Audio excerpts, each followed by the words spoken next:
আজকে কিন্তু অনেক মজাদার মজাদার খাবার খেয়েছি। চলুন কথা না বাড়িয়ে আজকের ব্লগটা শুরু করা যাক। হ্যালো এভরিওয়ান, আসসালামু আলাইকুম। Welcome back to my new another video. I am ইমা ফ্রম ইমাস ডেইলি লাইফস্টাইল।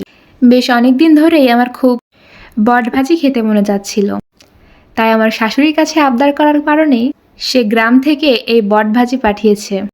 এটা কিন্তু সে রান্না করে পাঠিয়েছে, আমি জাস্ট একটু গরম করে নিচ্ছিলাম। আর একটু ঝালের জন্য এখানে খুব সামান্য শুকনা মরিচের গুঁড়া অ্যাড করেছি।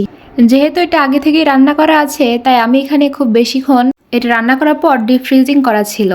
আমাদের দিকে এই বট ভাজিটা কিন্তু এইভাবে আলু দিয়ে খেতে আমরা বেশি পছন্দ করি। এবার আমি গরম গরম ধোয়াতা ভাতের সাথে এখানে বট ভাজি নিয়ে নিচ্ছি।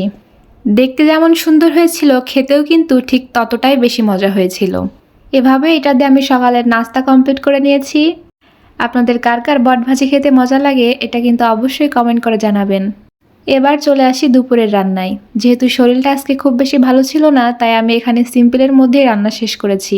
ফ্রিজ খুলতেই দেখি 7-8টা মতো চিংড়ি মাছ পড়েছিল, আর এদিকে কিছু কচুমুখিও পড়েছিল। ভাবলাম আজকে কচুমুখি দিয়ে চিংড়ি মাছটা রান্না করে ফেলি।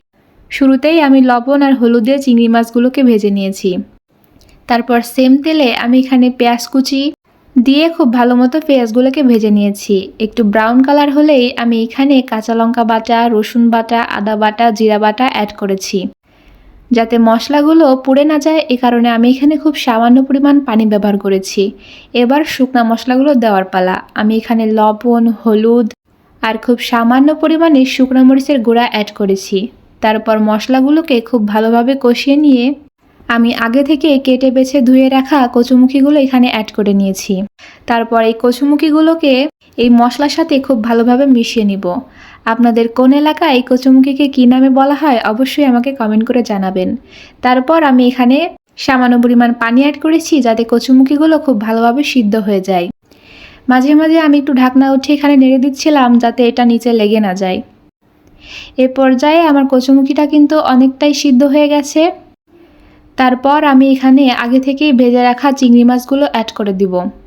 চিংড়ি মাছ এবং কচুমুখি এই দুইটাই কিন্তু আমার খুব পছন্দের খাবার। সব কিছুই যখন একদিনে পছন্দের খাবার হয়, তখন দিনটা কেমন যায় বলুন তো।